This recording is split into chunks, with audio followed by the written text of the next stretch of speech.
Hey Amarillo. I'm Skylar Gallup, and you're listening to Hey Amarillo, the interview podcast featuring some of the most interesting people and stories of Amarillo, Texas. We record every week at Amarillo College's Innovation Outpost. The I.O. supports education, workforce development, and industry growth by inspiring and facilitating innovation in the Texas Panhandle. Today's guest is Dr. Gabe Hanson. Today, Gabe is an emergency room doctor, medical director, in fact, of the ER at BSA. Now, that alone is a very interesting conversation, and we have it. But before Dr. Hanson was fielding any and everything that walks through those emergency room doors, he was a guitarist. And not just a hobby guitarist. Gabe played guitar for the Josh Abbott Band, right as that Texas country band was hitting the big time. This conversation covers a lot, but what's a through line is his heart, conviction, and commitment, whether that be to his love of music, his family, his wife, or to his work, saving people. Here's Gabe. Gabe Hanson, welcome to the Hey Amarillo podcast. Thank you so much for having me. Happy to have you here. Okay, we like to begin with the beginning around here. Where are you from? So, born and raised, I'm a Flatlander. I grew up actually like 2 blocks from here, 16th and Tyler. And then mom and dad built a house in Goodnight, Texas. So, and sometime in middle school, we moved out there, and I graduated from Claude way back in 2002. Nice. Yeah. What's behind the motivation to move to Goodnight? So my grandparents moved out there, and mom and dad, I think, just kind of wanted a change of scenery. So I'm the youngest of 6. That's plenty. Yeah. To breed. Traditional Catholic family. There it is. All of my brothers, and the closest to me is 6 years, so I think I was kind of a surprise kiddo. But all of my brothers and sisters had basically graduated when mom and dad were like, yeah, let's make a change, and decided to move out to the boonies. Nice. Yeah. And were you like on land out there, or did you have some space? So a little bit. They live on a 5-acre plot, so the town or village, or if it even qualifies for any of that anymore, way back when was actually a pretty booming place. They built a college out there in the, good grief, turn of the century, early teens, I think. Cool. Later turned into a high school. Century before. Correct. Turn before this one. Yes. Yeah. Golly. It wasn't a late 90s. It's wild that we have to specify that now, I know, right? So that later turned into a high school. The town dried up. Anyway, so the foundation of the old college gymnasium was still there, and that's where mom and dad built their house. So nice. Yeah, random factoid. Well, and such cool history in the Panhandle in general, but of course when you get out, and it's gorgeous out there too. Yeah, and that's I'm not a huge history buff, but that sort of stuff is pretty fascinating, and it's neat. Charles Goodnight's buried in Goodnight, and the Goodnight house is still thriving, and it's a neat area. And the people and the stoicism and just kind of that salt of the earth, really resonates with me, and it's all due to growing up out there for sure. Nice. Yeah. So you graduated from Claude. Did. Then what? I've told this story a few different times, and I was a bit of a tumbleweed. I really had no plans. Being the youngest of 6, my dad retired from Pantex as a mechanic. My mom was a respiratory therapist, so very blue collar, very hardworking folks. We weren't particularly privileged, let me put it that way. Sure. We had everything we needed, but so going through high school, I was a decent academic, didn't light the world on fire by any stretch. Kind of same thing in sports. Was 80%, basically. That's kind of my rule of thumb. But going through high school, really didn't have plans for college. My older brother was a bartender, and he had a pretty cool job, and I was like, that seems fun. I'm going to do that. So that was as far as I had planned. Through high school and all, your typical academic pursuits, I got involved in UIL editorial writing. Oh, cool. And anybody that knows me is not shocked that I have an opinion on things. So kind of stumbled my way through that again with no real plan, but did pretty well. And out of the blue, got a letter from WT saying, hey, we saw that you did this and you did pretty well, made it to state and place, and we'd like to offer you some scholarship money. And I was like, I mean, I'm not going to turn down free money. So that's really cool that they proactively recruited. That's great. I absolutely, keep Panhandle kids here. Yeah, that's like the whole idea. It was wonderful. And I went to college, a millennia ago when it was relatively affordable. And basically they offered me, and I said, if you keep your grades up, we'll give you $9,000. I was like, $9,000? And I paid for 3.5 years of a 4-year degree on that $9,000, so, you couldn't even buy a semester's books with that probably. That's right. Back in the day, so I stretched that along. And even when I got to college orientation, they're like, what do you want to major in? I was like, I don't know. So I literally chose biology because I kind of liked science. And that's how I got my undergraduate degree. I had no plan whatsoever, but the door was opened, and I said yes and, stuck it through. Just a character judgment based on your profession. I think we're really different people, and that's concreted by the idea that your I don't know major was biology. So part of that was just naivety on my part. I didn't know what there was available, Okay. And coming from a small 1A Claude high school, it was meat and potatoes, Cool. And, in hindsight, I talked to some, friends now that went to big 4 and 5A schools, especially in the Metroplex, and they had classes like scuba diving. And, I'm like, wait, what? That was a thing? We had FFA. Definitely. You could do ag and FFA and athletics, and that was about the extent of our electives when I went through high school. So my viewpoint was very closed when I ended up at WT, and I had no idea the resources that were probably there. After a semester or two, in the science department, you get to know the folks and kind of found my groove, and just ended up finishing up with a biology degree. Okay, so tell me when and how music became part of your story. Yeah, so it's probably a common tale, but most musicians, have some family tie to it, and no exception in my household. My grandpa and my dad both played guitar, and Dad had a circle of friends that he would play with, and I remember at a very young age going over to Skitty Smith's house and watching him and Dad and Tracy, song swap. And my mom and the wives of the other two gentlemen would sing along, and it was just a fun thing. So that kind of got the spark there. And then at a very young age, I showed some interest, lost it pretty quickly. But when I got to high school, I was 14 when I first started playing. I was like, Dad, I think I want to get a guitar. And of course, my dad was incredibly supportive in everything I ever pursued. So lovely. One of our pastimes was, pawn shop hopping. So we immediately found a guitar at a pawn shop, and he got me some lessons back in the day at Randy's Music Mart, which RIP, with a gentleman named Jerry Thompson. And then my godfather's name is Tony Naples, who's still actively involved in the Amarillo music scene. So I took to it pretty well, and in high school, formed a little high school band and played a couple of dances, and just. What was the name of the band? The Horny Toads. I knew it was a good one. Yeah. So we had a ton of fun doing that. The guys I played with are still around. Most of them still live in the Panhandle. One gentleman's actually, I think he's a fire marshal now, so a pillar of the community, good guy. So I started doing that in high school, and then at the time I started college, when you're 18 and 19 and you have some success, I was the greatest guitar player that ever walked, as far as I was concerned. So started playing the local honky tonks with a few different guys. My first, real band was the Tommy Gallagher Band. Oh, sure, cool. So that was a super fun experience, and I kind of cut my teeth playing, live and doing real shows with them. We recorded an album with a gentleman named Drew Holder. I believe his studio's still down on 8th and Line or something like that. So, now is this? Let me get a timestamp. Is this while you're going to WT? Correct. Cool. Yeah. So you played in high school, then you started WT doing the biology stuff, and we're playing at the same time. Exactly. Okay, cool. Exactly. Cool. So I was working full time, making that $9,000 scholarship stretch as far as I could, and playing music on the weekends. Was playing with Tommy, pretty intensively. Got the wild idea that I want to start my own thing. So then I started a little 3-piece rock band. And at one point, my senior year in college, I was playing, I think, 7 to 10 shows a week.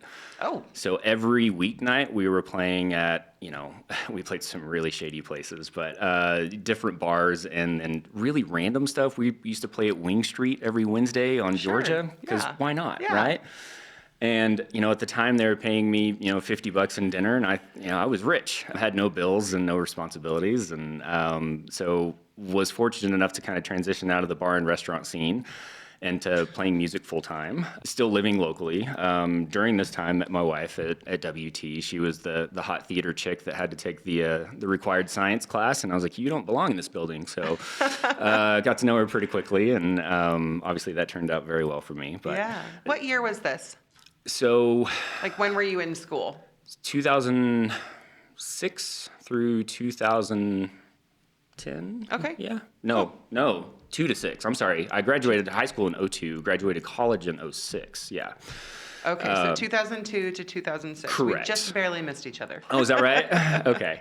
So yeah, I was wondering, because you were talking about, there's a whole conversation to have, and I hope that we will, about Amarillo's music scene and like the richness and the history, and also Amarillo's kind of known, or I guess I know it for having like the best dive bars. For sure. And so when you're talking about playing, I know those places 100%. and they're the best. Yeah. Not only do we have great dive bars, but those dive bars are like nationally known. The Golden Light, you mentioned the Golden Light anywhere in the music scene in the country, really? And people know it.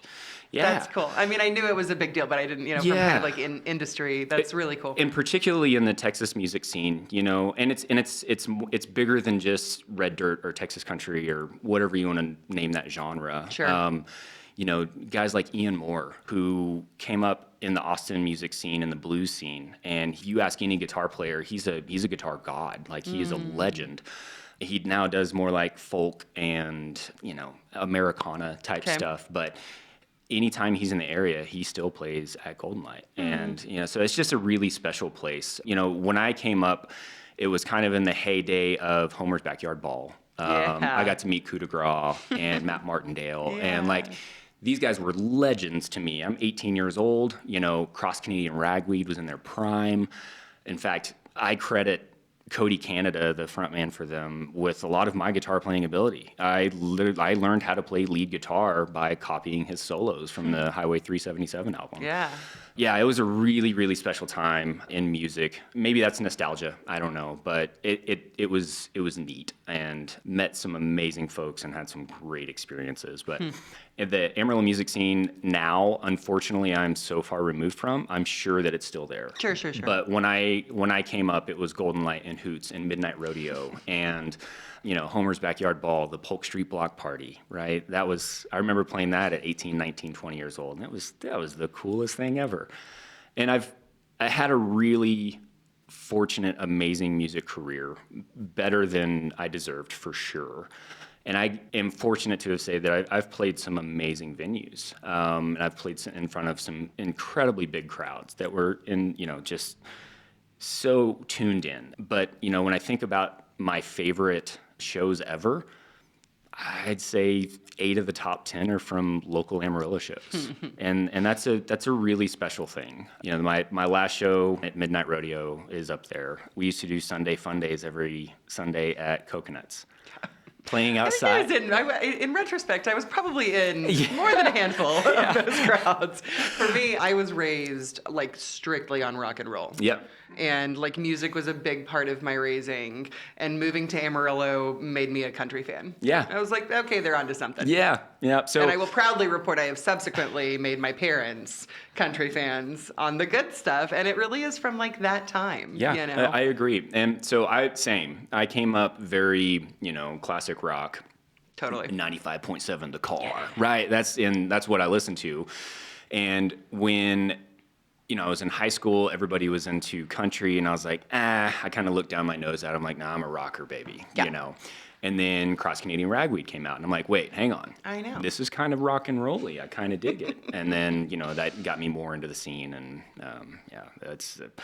that whole scene is solely responsible for my entire music career. It wouldn't have happened otherwise. Yeah, and so like spoiler alert, you played with Josh Abbott. Yeah. Which is so stinking cool. You were, tell us. First, I think, how did you get on with Josh Abbott? Yeah, Band? so kind of the whole ride was pretty wild. Again, I wasn't seeking it out.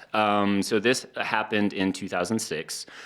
My wife and I had just gotten married, and we had just graduated college. I had a bachelor's degree in biology, and Again, no direction, really. Yeah. When I graduated college, at this time, I was still playing the music scene, staying up till 2, 3 in the morning. I was burning the candle at both ends, not living the healthiest lifestyle. So I decided I'm going to get a big boy job, and I wanted to use my degree, obviously. So I got a job with the city of Amarillo as a water bacteriologist, making $11 an hour, and hated it. So after my wife and I got married, we decided to draw a line in the sand and go on an adventure. And we're like, let's move to Austin. So we had set the deadline. I think we had both turned in our notice at our respective jobs. And we were both looking for a gig down there. During this time, I'd become an EMT, and my wife was looking into getting her teaching certificate. Okay. But we didn't have anything lined up, long story short. I get a call on a random day at work, and the guy's like, "Hey, my name's Preston. I played fiddle with you at Hoots 2 years ago. Do you remember me?" And I was like, yeah, kinda. So when I was still playing with Tommy Gallagher, occasionally people would be traveling through, or friends of friends, and they would sit in with us. And I remembered him because he was the only fiddle player that had sit in with us. It also stuck in my mind because he looked like he was about 12 years old. He was going through college at Levelland. They have in fact, a world-class music program down there, of all places, right? So Preston was the fiddle player for Josh Abbott at the time. He's, fun side story, he has since gone on to be the utility player for the Brothers Osborne. Wow. And now is playing for Parker McCollum. So he was absolutely the talent in the band. And I don't know his bandmates now, but I would argue that he's probably the talent in those bands as well. Just incredibly talented musician. Well, and fiddleists are like they're kind of they're like the top dog in Texas country, right? For sure. It's kind of an important thing. Yeah, that's so he calls me and he's like, "Hey, listen, I'm playing with this new guy named Josh Abbott. This is 2006, 2007. He said, we're doing really good. He said, we just released a demo. We have a single that's doing well. He's like, are you looking for a gig?" And I was like, well, actually, kind of, because at that time in life, we were looking to move and we didn't have anything lined up. You're looking for an adventure. Yeah. He said, I said, so tell me some details. He's like, well, I can guarantee you 3 shows a week and we'll pay you $100 a show. And I was like, I can live on that. Sure, let's do it. So about 2 weeks later, Leah, my wife, and I drove down to Grapevine. The Glass Cactus was the name of the venue. It's the bar attached to the Gaylord Texan, nice. Which if you've never been there, incredibly cool, right? So I show up in some clapped out Ford Ranger because that's all I could afford at the time. And the venue's amazing. It's my first experience with a green room and having like techs and the whole thing. And we audition, and obviously I'm smitten, I'm just, let's go. Swept off my feet. So meet with the band afterwards. They pulled me out on stage and got to play a song in front of the crowd, which again was my first time kind of experiencing that vibe. How do you do that? How do you do you just know the song? Do you jump in? Yeah, so the audition, I had about 2 weeks to prepare, and they said, learn the demo. So I got a copy of the demo and learned it. The challenging part was, I think 4 or 5 of the 7 songs didn't have a lead guitar on it, because at the time, Josh didn't have a lead guitar player. He had a banjo player who's still playing with him that did lead. So not your traditional banjo stuff, but it was like a lead banjo thing. It was kind of a strange deal. So I had to transpose all of that to guitar, and then, some of it transposes well, some doesn't. So I had my own little melodic flair and learned all of that. So they pulled me on stage live to play one of the tunes that, off of their demo. So that was a neat experience. They liked me. Obviously, I was smitten with them. So about 2 weeks later, we packed everything we had into a U-Haul, moved to a tiny apartment in North Austin. On Leah's birthday, actually, I said, see you later, and went on the road. So I think we had lived in Austin for about 16 hours when I left. It was pretty wild. How long had y'all been married at that point? 6 months, 5 months. Okay. Yeah. She seems patient, very understanding. 100%. So she has a degree in theater performance from WT, and at the time, young and ambitious, Austin actually probably still has a pretty thriving independent film scene. So she's let's look into this whole film thing. So win-win. I get to go play music. She gets to pursue the film. So that was, one of the big motivators. Plus, Austin's a cool city. Who doesn't want to live there when you're, 19, 20 years old or 22, whatever. Especially we were. then. The vibes have changed. Sure. It was cool then. I was going to say that, but I didn't want to sound cliche. But yes, no, it 100% has changed. When it's so painfully true. Golly. That was definitely, I think, one of Austin's heydays. Yeah, and I feel like we were kind of there for the death rattle of true Austin. It was still weird and had a cool vibe. And, anyways, I digress. Rest in peace. Yeah. So you went on the road. I went on the road, and when I started, guaranteed 3 shows a week, making $100 a show, which was not a lot of money, but I was making a living playing music professionally, and I would have done it for free. So when we started, we were in like a 1997 Ford Econoline and a tiny little trailer that the fenders were falling off, and I started with the band on the kind of the upswing of success from the song Touch. That was kind of their first big, So thank you for, that's kind of where I was looking for the on-ramp where you went on. So they had already released Touch? Cool. Yeah, okay. So that demo was out. That's super helpful. And I started with the band about a month or 2 before we started pre-production for She's Like Texas. And that was also a really great experience. I literally lived the dream that every budding musician dreams of. Totally. It was all just by luck or divine intervention or, maybe some talent. There was a degree of that, it's a great right? band. Yeah. So, thank you. That's an entirely different conversation. But we started pre-production for She's Like Texas, recorded it pretty quickly in like 3 or 4 days at a studio in Denton. Got to work with like my first real producer type environment, and first time I'd ever heard somebody say, "Nah, that part's no good. Try again." I was like, "Wait, what?" So that was it. It was really good for me. And the album obviously came out. I don't know if it was just timing or what, but it did well. And it did like really well. It did really well. So within 6 months of joining the band, we went from the Ford Econoline making $100 a show to a $3 million Prevost bus, and had people loading my stuff in. And, I went from carrying my guitar with a towel draped over it to a full-on guitar vault road case that had my name, painted in a stencil on the front. And it was the neatest experience. I'm thinking about your dad and your grandpa. Yeah. What was that like for them? That's really lovely. So I'm glad you brought that up. So to tie all of this in, the interim from graduating high school, going through college, I was playing with several local bands and bands with guys my age, but we maintained the family band throughout. So in high school, growing up playing with my buddies, mom and dad were always a part of that. So just about every show we played, mom and dad were playing with us.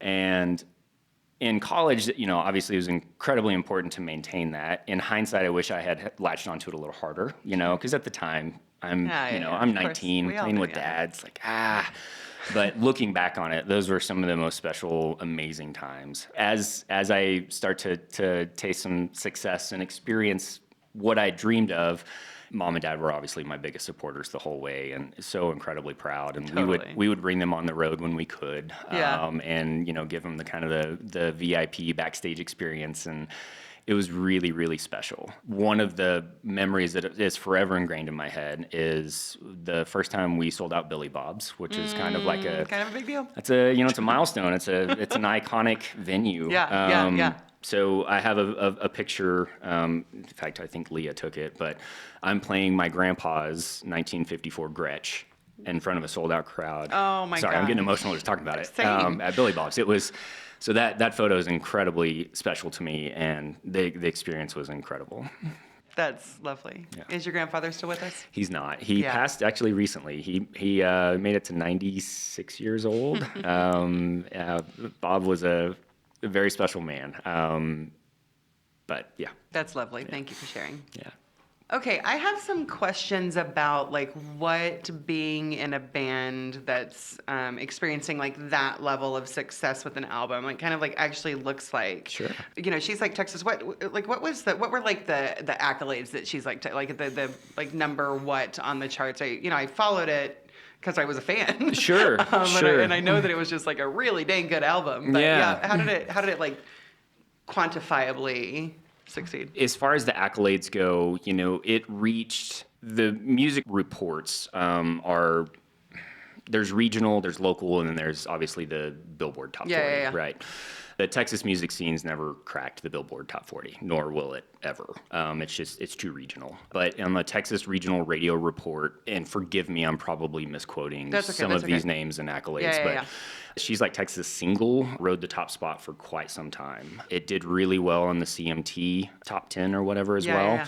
Got to record a music video. Leo was a part of that, so that was pretty special. Where do you do that? Is that like in Dallas or Austin? So we recorded She's Like Texas outside of Rockwall. And I'm not sure. So this was all set up from the management team. I was literally the hired gun guitar player. I had nothing to do with the business aspect of it. So they said, hey, we're going to go record a video, and we just hopped up on the bus and went. So that was all prepared. But the producer, videographer, I believe he's from Rockwall. So we recorded several videos in the Rockwall area. But we rented out a mechanic's garage, and they pulled the cars out, and there's still oil stains on the floor, and they set up, tense lighting and all the things you do for a music video. Yeah. So the main scenes of the band playing in that music video are in some it was an active business that they closed down on a Sunday so we could move in and shoot the video.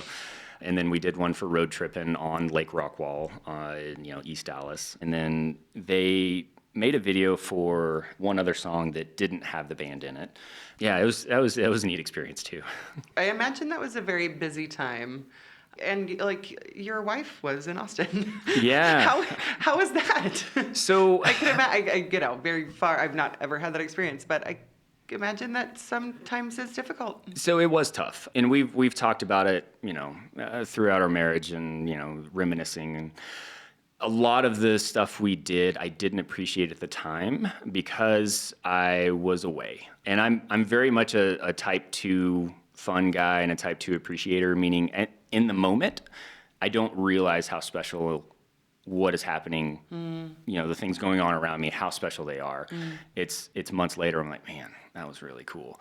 Which leads to some regrets because in the moment, I spent a lot of time bitter being away from my wife and obviously the lifestyle that goes along with it.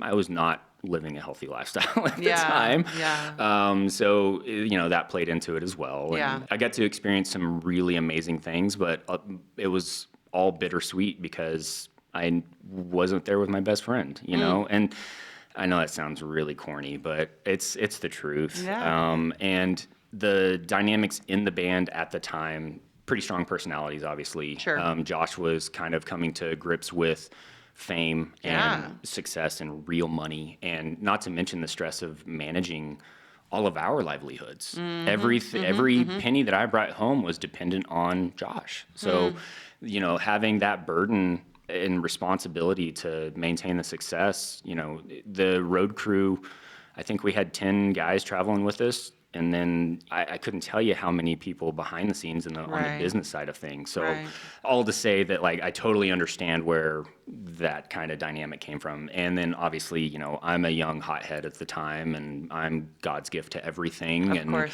So, there's some personality stuff there. Yeah, it's a lot going on for all of you. Yeah. And we're young and we have no idea how to handle these emotions or this sort of stuff. And having gone through all of that, when I watch a music biography about some famous band imploding, I'm like, oh, I totally understand it now.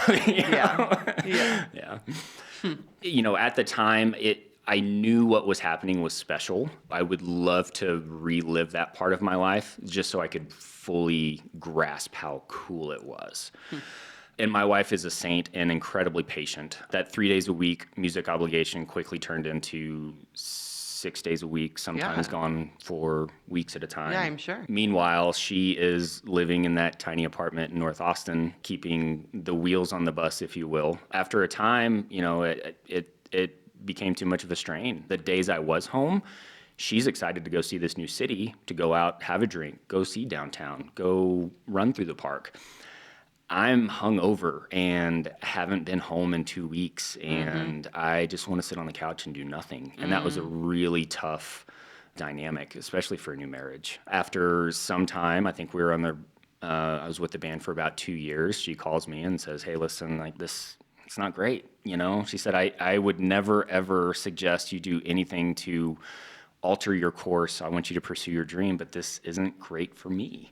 And she was very gracious about it. And my next phone call was to Bruce Kalmick, our road manager at the time. I said, we need to find a replacement. And he said, what's going on? I said, man, my first commitment was to my wife. I'm going home. I said, I'll be happy to help train the new guy, but I'm going home. He's like, are you sure? Because we were just working through some songs that Josh was writing for the next album. And the trajectory was, skyward. So when I mentioned, I don't want to do this anymore, everybody was like, you've got to be out of your mind. Totally. But again, my first commitment was, I married my wife before I married the band. If I said that I didn't have some time and moments of regret and bitterness throughout our young marriage, I would be lying. But now sitting where I'm at, having just celebrated our 17th anniversary with 2 beautiful kids, I'd make that decision every day, every time. That's lovely. I think in the biopics you referenced, most often they make the other decision. Yeah, so and I'm not sure. Good upbringing, just loyalty. I don't know what it was in my head that said you need to go home, but I think I was self-aware enough to know that a lot of my time on the road I wasn't super happy. The monetary outlook for a guitar player, right? Because at the time I knew nothing about the business aspect. I didn't know how to get paid. I was literally getting paid per show.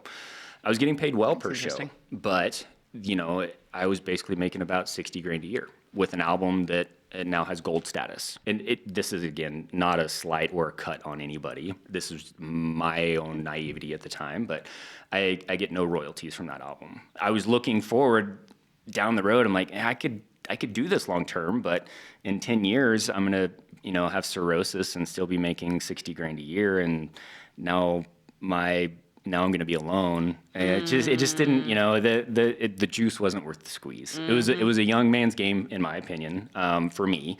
Right. And it was an amazing ride, but it wasn't something that was sustainable long term. It's so interesting how so many conflicting things can be true at once. Yeah.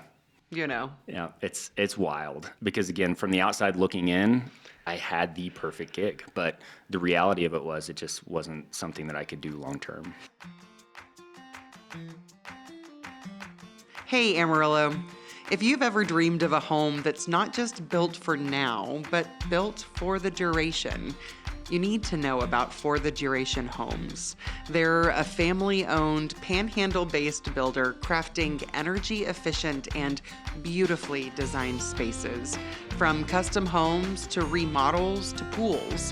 What I love is their commitment to community, transparency, and treating every project like it's their own. Check out their work at ftdhomes.com or listen to their podcast. It's called The Home Innovation Show for design inspiration and building tips from right here in the Texas Panhandle.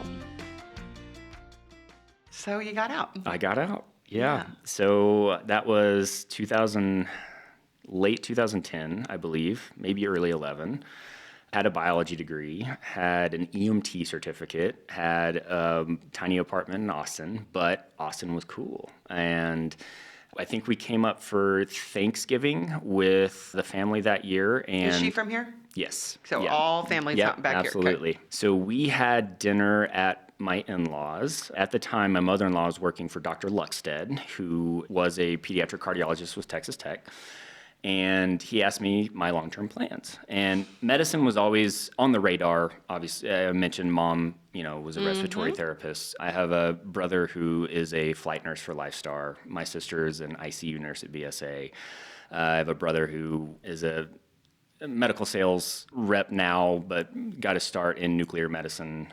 So that was on the radar. And my plan, tentatively, that I was not pursuing whatsoever, was to get into PA school. So sitting down, having Thanksgiving dinner, Dr. Luckstead, hey, what's your plan? I said, well, I'm thinking about PA school. And he said, why do you want to do that? And I said, well, I've been out of college now for 5 years. I am terrified of the MCAT. I'm still missing a couple of my prereqs. And, I not crazy about how long it takes to get through the whole med school process. And he said, well, I understand all of that. He said, but I know your personality type, and I think that, you would be happy as a PA or nurse prac for the first, 5-10 years of your career, but I don't think you'd be happy in that long term. He said, why don't you just study for the MCAT, take it, see what happens.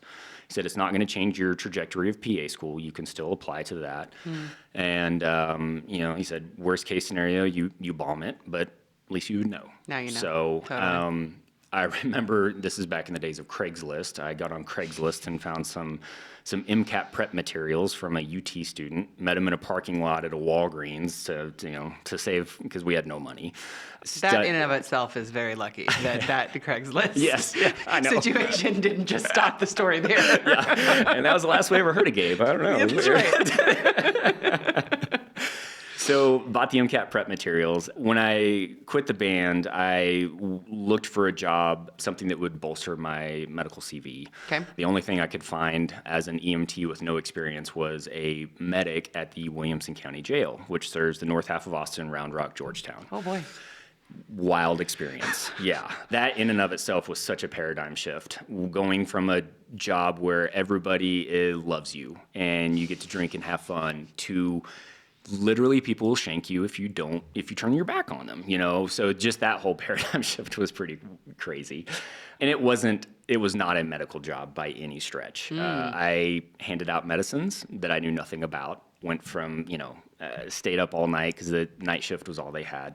Of course. But I had worked with a good crew and had made some good friends, right? Okay. One of which is still a lifelong friend, lives in Austin, works for Starflight, rappels out of helicopters doing medical rescues and stuff. So nice. Not all was bad from that time. But during that time, I would get off at, I think, 8 a.m, and I would go home, and I don't endorse this, so any young budding potential physicians listening, don't do this, but I would buy a 6-pack on the way home, and I would start drinking and studying, and when I couldn't read the words anymore, I would go to bed. I did that 4 to 6 hours every day for a month and sat for the MCAT and got 80th percentile.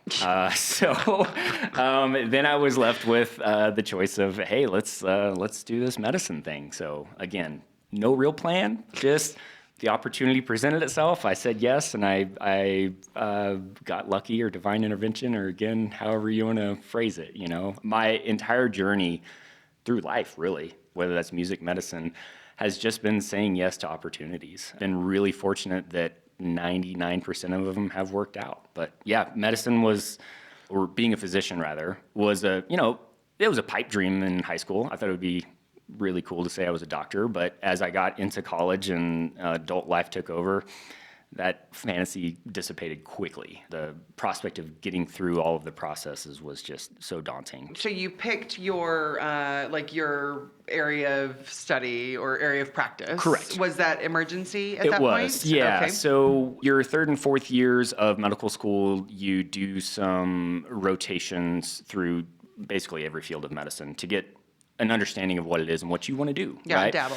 Emergency medicine was the clear front runner from the beginning. Yeah. Well, you had done the EMT. Correct. My brother was a medic for Lifestar. Right. It was just, it's the elevator pitch is it's the best 5 minutes of every specialty. And it is. You get to do a little bit of everything. The thing that was really attractive to me is you don't have to carry a practice or a pager. When you're off, you're off. There's no call. It's shift work, basically. Now, there are obviously some trade-offs to that. You're going to work nights, you're going to weekends, holidays, you're going to miss birthdays. What you do as an emergency room physician is pretty wild. I tell myself this frequently, but I also tell residents and med students that are rotating through and, the guys that work on my team, you get bogged down a lot in the daily grind and the administrative kind of red tape and, the cranky patient or the family member who's overbearing.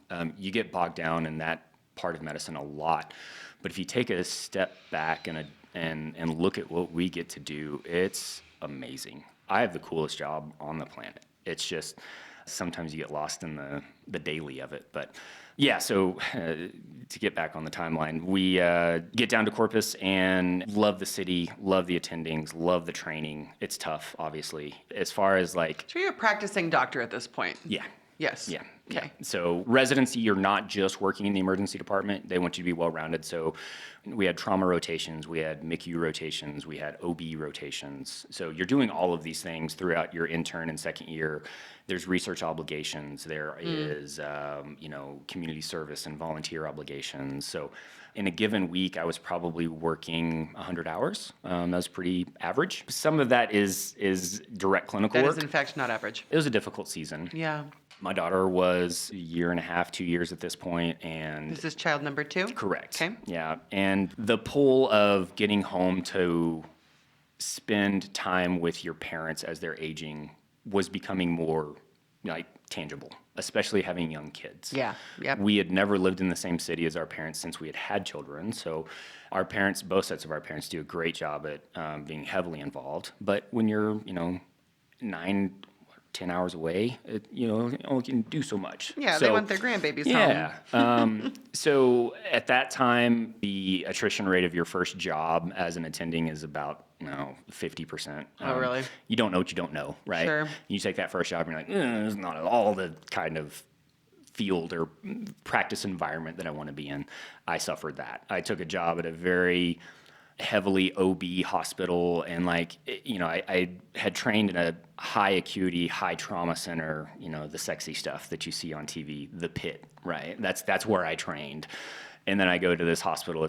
You get sick patients, but it's a far cry from where I trained, and I did not like it. Okay. So the opportunity came up to move home and work at Northwest. Northwest is a level 2 trauma center that's high acuity, high speed. Yeah, they get the stuff. Yeah, and we got to have the opportunity to come home, and be around mom and dad. So we did that February of 2020. We moved up exactly 2 weeks before the world shut down.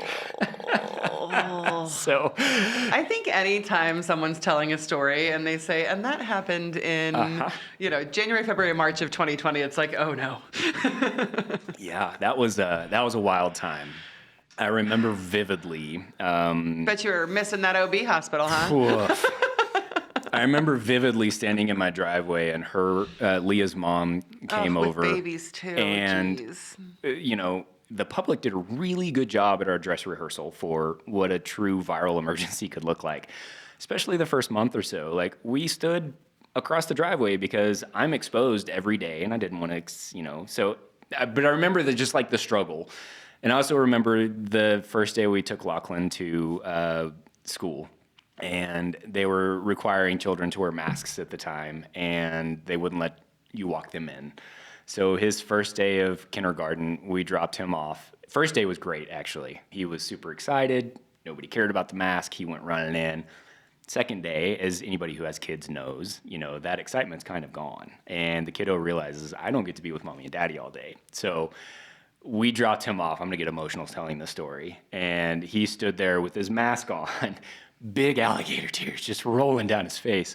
And we couldn't get out and comfort him. I couldn't walk him in and say, buddy, it's going to be okay. And I watched the tears roll down that stupid mask. Mm-hmm. And man, that obviously, that changed me internally, broke my heart. And I will never recover from that image. But I know it sounds silly in light of all of the tragedy that happened during that time. But that one was a tough one, So dealing with life during that time was so difficult, as everybody can attest to, and then add on the stress of working in that environment was tough.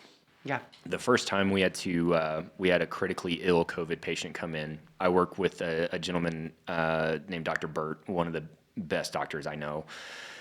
It was his patient, actually, and he was in respiratory failure. Decision was made, we need to intubate. And we knew nothing about COVID at this time, so we put on a PAPR, which is the hazmat suit that you see Ebola teams wear. Yeah. Right? So we put that on to intubate this guy.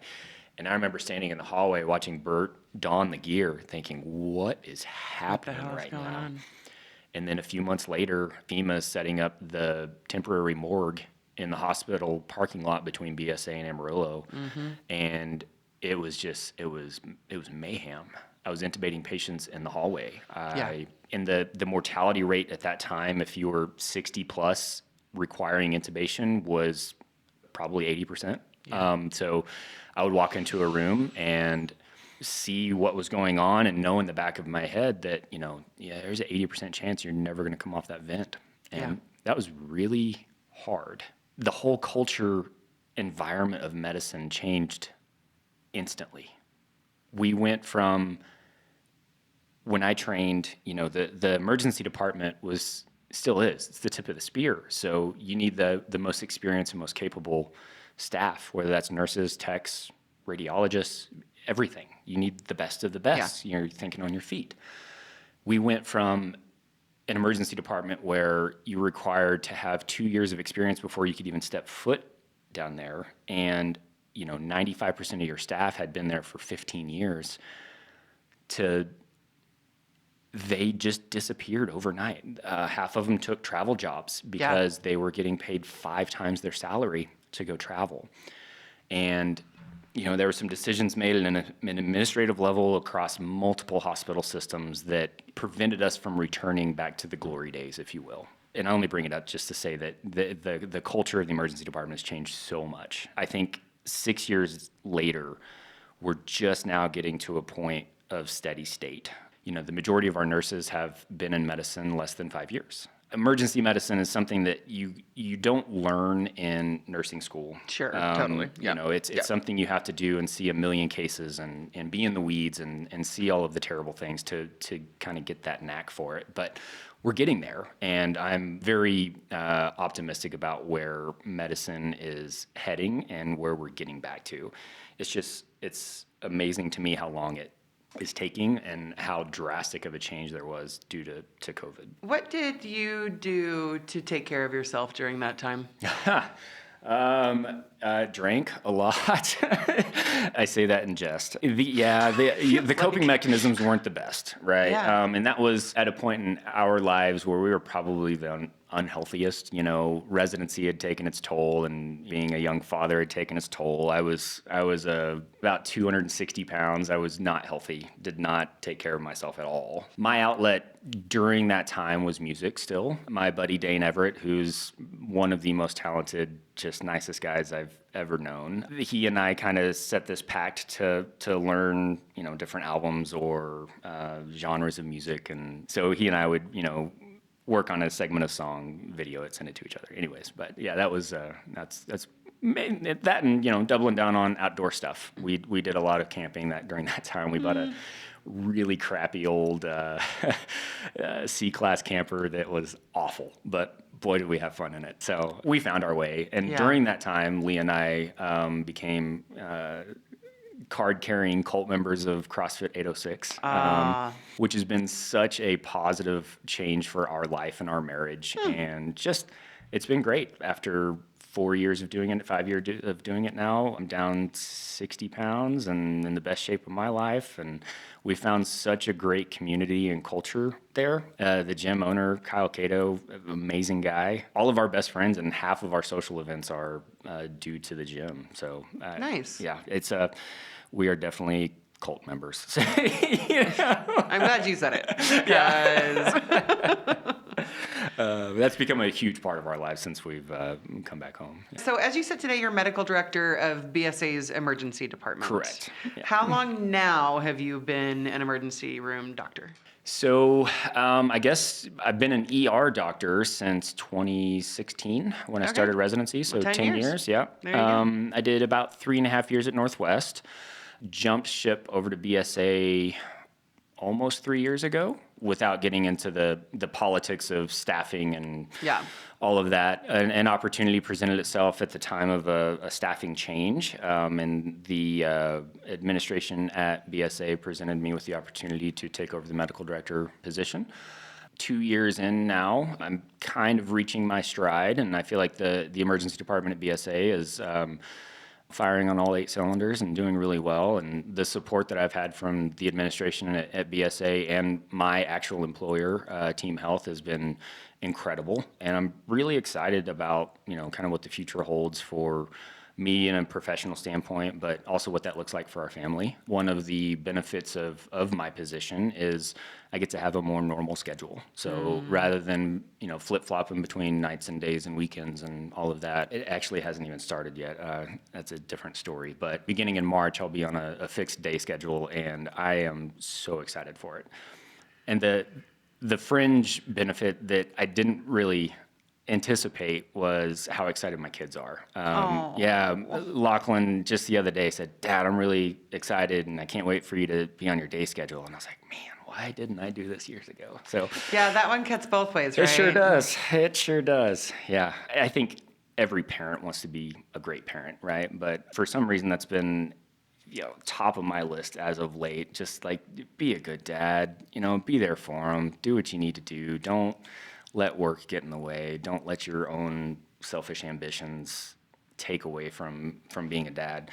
And I think that's becoming more important just because I'm getting older and realizing how great of a job my parents did at that. I literally can't remember a single game that my dad wasn't there. And he worked 60 hours a week. Pantex, yeah. Yeah. And he always had a side hustle going, He was always doing something. But he never, ever missed a game. And, man, that's special. So I want to do that for my kids. And I think this is going to be a great way for me to kind of pursue that. Well, and I'm kind of feeling that pull as well. We talked earlier, and our children are the same age. It's because they're growing up. Yeah. It felt like they were babies for so long. Right. And now they're growing into... Yeah. It's wild how quick things go. And it's so cliche, right? Totally. But it's cliche because it's so stinking true, I heard that. Their faces look older every day. Every day. And then they, their vernacular changes or their mannerism changes. Just like, whoa. I know. Yeah. You're a grown man now. When did that happen? So, yeah, I get that. I really love that we're an hour into this interview, and we're just now to the part that made me call you to be on the podcast in the first place. Like, I love this so much. You in fact have a very interesting story. Sorry, I'm so verbose. I hope this is... No, I love it. I really, really enjoy this. I'm always really fascinated with the perspective of people who work on the front lines of society.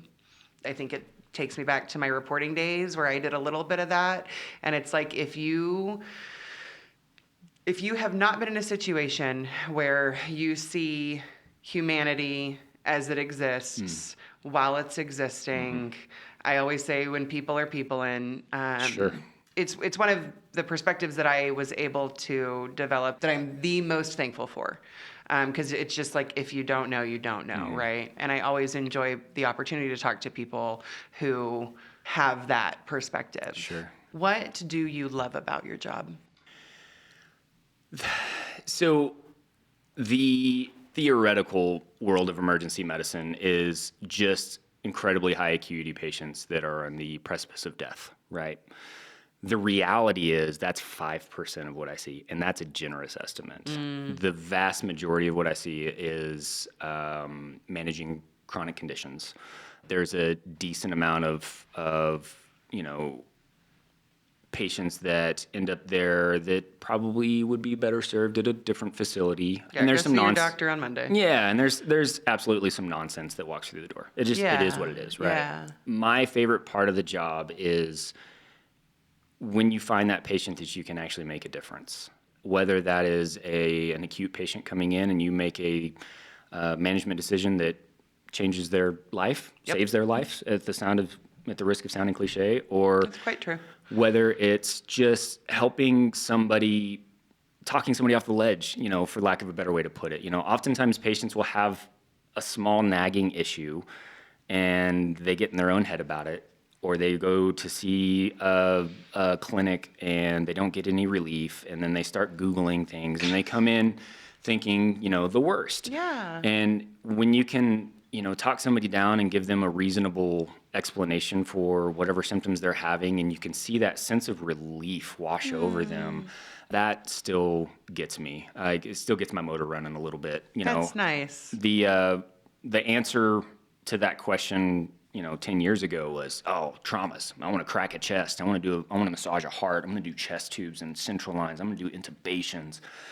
And that stuff's still fun. Don't get me wrong. Yeah. But connecting with patients has become my favorite part of the job. And that's something that, again, gets lost in the day-to-day of your job. Sure. But the rare occasion when you walk into a room and you really connect with somebody and you can actually make a difference, there's no better feeling in the entire world. It truly is magical. What, over the last 10 years, caused that shift? Did you grow up? Did the shimmer of chest cracking wear off? Yes. Did you see it happening more? Like, what caused that perspective shift? Yeah, yes to both, to all of those things. Trauma is trauma, and this was a common saying in residency, but you could train a monkey to be a trauma doctor. It's everything's so algorithmic. Like, there's no nuance to it. My trauma colleagues, I apologize. I'm sure you're squirming here listening to this, but you go in and you start at A and then you end at Z, and it's the same process every time. Now, it's still fun and it's still neat,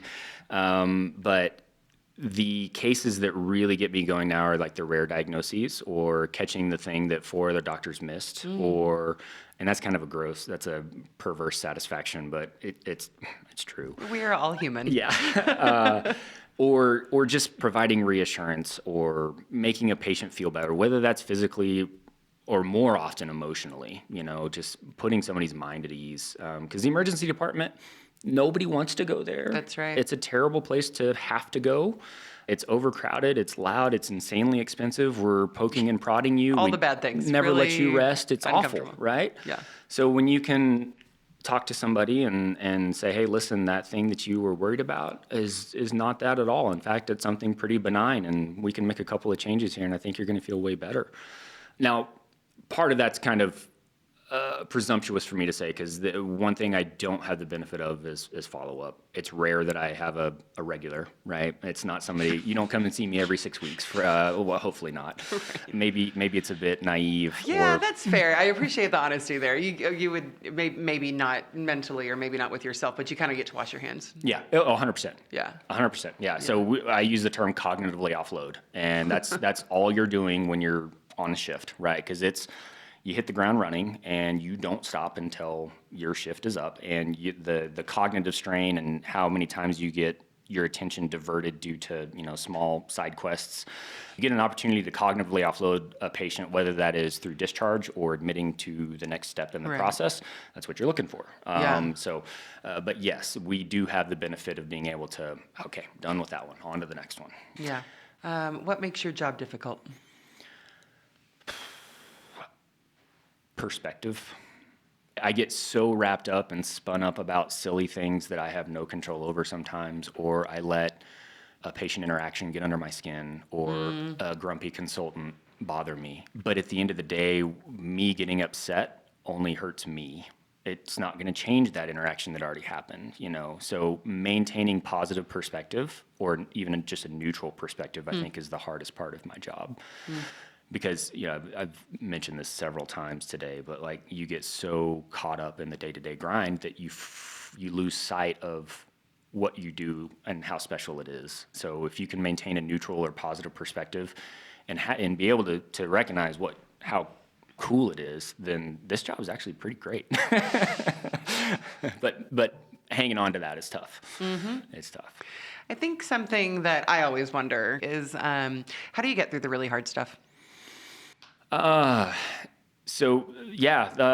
don't really. I've had some really heartbreaking cases, and there are several that I think about on a daily, and I still get emotional about. I don't really want to bring up the particular cases just for respect of the families, but there are a couple in particular that I hope I don't get over them, because it reminds me of, my investment in people. I mean, kids are tough, right? Anytime you get a sick kid or a hurt kid, non-accidental trauma in particular, really, those are hard.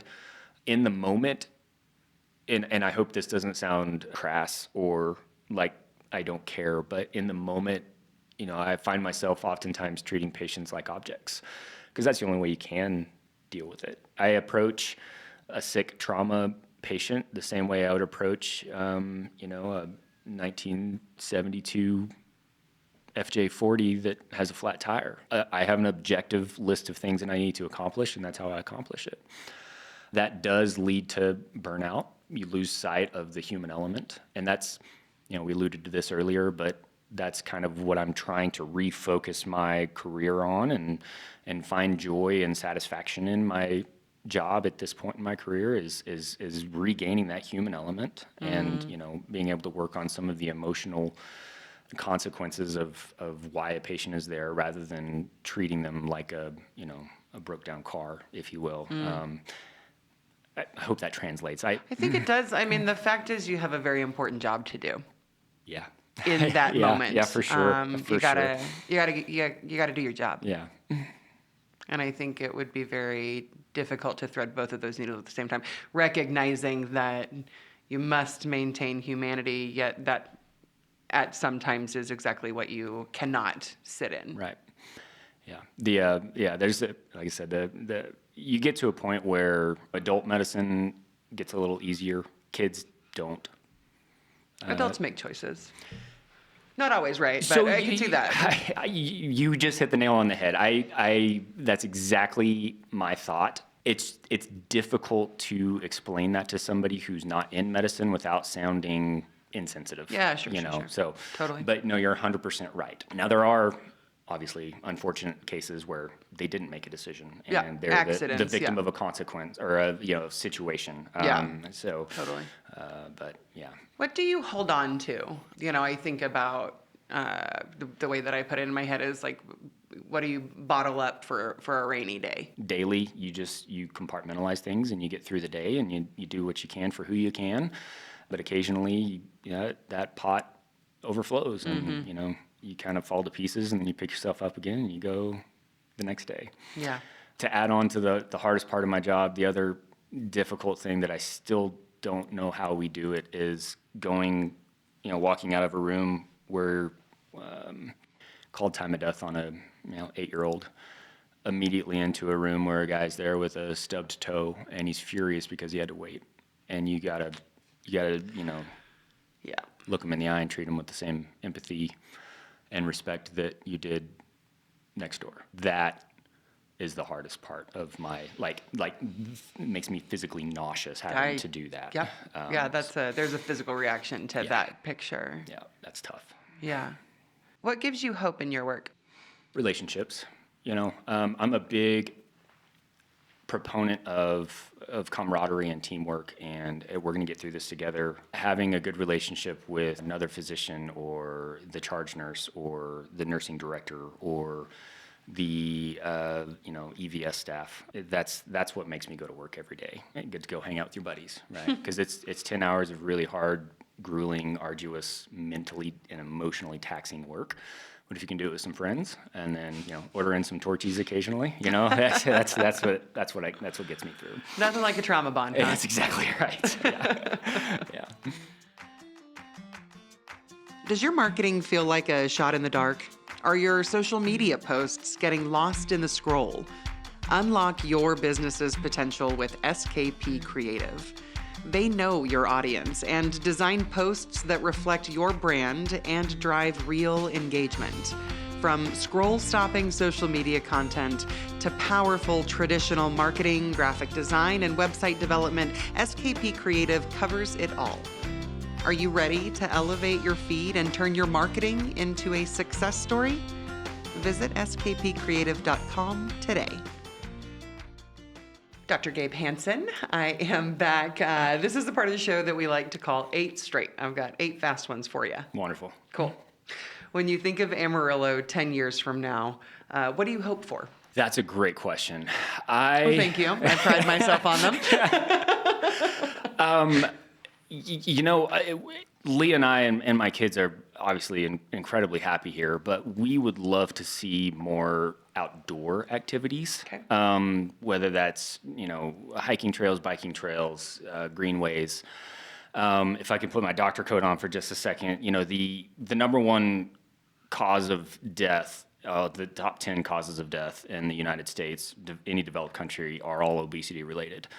And that problem is getting worse if you look at the metrics and the demographics. The only way to truly move the needle on public health is to find a way to get people moving. And it's not Ozempic? It feels that way. To be fair, it's a pretty great drug, but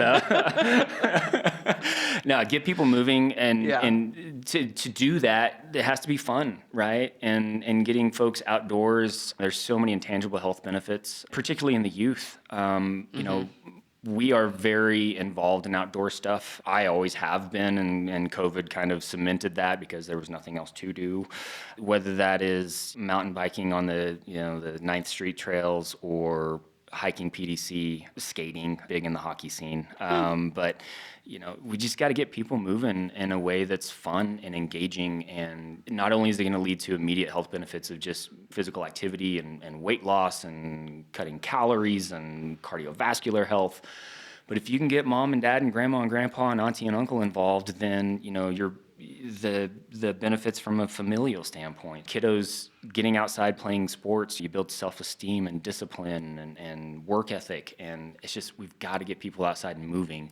If Amarillo could really double down on outdoor activities, you would see the benefits immediately just from an enjoyment and pleasure standpoint, but 30 years from now, instead of Amarillo being one of the more obese cities in the state, we're going to be young and fit and healthy. When was the last time you went to PDC? So, yeah, we went to Palo Canyon over Christmas break. My electives my senior year at WT were solely chosen on how much time we got to spend out there, Nice. Which led to some interesting class choices, you know, arachnology, parasitology, wildland soils, which absolutely... You use that on a daily. Every day, right? Yeah. But no, we love Palo Duro. For anybody listening, please expand your entrance gate. It's painful right now. If you go at like noon, the line is a mile long. Expand your entrance. Oh, at PDC. Yes. They have one gate right now. Yep. Yeah. So I know our favorite backyard. I go a lot as well. It's becoming more popular. Yeah. Which is good and bad. It is good and bad. Exactly. That's right. Yeah. What's your favorite neighborhood in Amarillo? Some bias here for sure, but we live over kind of between Westcliff and Tascosa Country Club. It's pretty up there. Having grown up in Amarillo, I didn't know that existed. So when we came back in 2020 to look at homes and I drove down our street, I was blown away that there's actually topography and some trees, and lo and behold, there's a creek in the backyard. Other than that, Wolfland. I love the brick streets, the established trees, the old homes. It's where I grew up, you know. Yeah. So, Yeah, both solid choices. What does this area not have enough of? Water. Yeah. You know, I'm a desert rat at heart. I love Palo Duro Canyon. I love going to Sedona and New Mexico. Same. But it would be nice to have the option of rivers, streams, lakes that are actually recreational. That would be nice. Yeah. C'est la vie. What's your favorite local building? Yeah, that's a great question as well. Not having much education or effort into this, I do love downtown history. Cool. So I love the Barfield. I remember playing in the parking lot next to it in good grief, 2004, 5, at the Polk Street Block Party, looking at this condemned shanty with boards on the windows. And to see somebody that has had the vision and the drive to return it to its former glory has been fantastic. I would love to see the Herring Hotel returned. I think they're about to. Are they? Yeah. It's like happening right now. That's awesome. Council continues to take votes. It looks like, fingers crossed, That's looks like there's awesome. going to be maybe the same sort of renovation. That would be great. But I mean, we've seen the success in the Barfield. You know what I mean? That paved the way. It's perfect. It's killing it. And like the Paramount Club downstairs, like it was on Yellowstone. we never go out. So like the one time a year we do, that's where we go. It's a great spot. Fun. Yeah, it's really neat. I dig it. Favorite local restaurant? Delvin's Barbecue, hands down. Boom. Yeah. I had him on the podcast. Is that right? A month or so ago. He is as perfect as you think he would be. He's wonderful. He catered our wedding. Nice. Before he had Delvin's Barbecue. Oh, cool. So, how did y'all know him? Leah's aunt Family knew him thing, somehow. Huh? Yeah. But nice. Yeah. Good people. I saw him recently. Obviously, hadn't seen him in 16 or 17 years, but I reminded him. I said, "Hey, you catered my wedding way back when." He's like, "I did the ice sculpture there," and I was like, The ice cream. That's so cool. "Yes, you Nice. did, Delvin." Delvin's is a good So choice. that being said, Amarillo has some amazing food. Yeah, we do. Honorable mentions would be Golden Light, Coyote Bluff, Blue Sky. I love burgers. Savor, Ye Old Pancake Station, Crush, OHMS. You can go on and on. But yeah. We have amazing food scene for a relatively small town. Totally. I agree. Okay, you have 4 hours to spend in Amarillo with someone who's never been here. What are you doing? So, to tie in my friends over at the Amarillo Ice Ranch, we're going to go skate. We've become heavily involved in the local hockey scene. Go figure. Amarillo, Texas has a thriving hockey scene.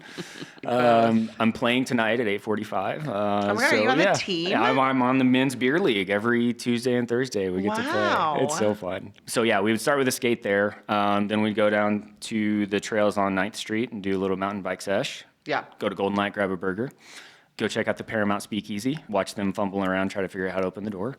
Yes. And then, obviously, you can't do anything in Amarillo without catching a sunset from the rim of PDC. That's a religious experience. That sounds like a lovely afternoon. What do you think people get wrong about Amarillo?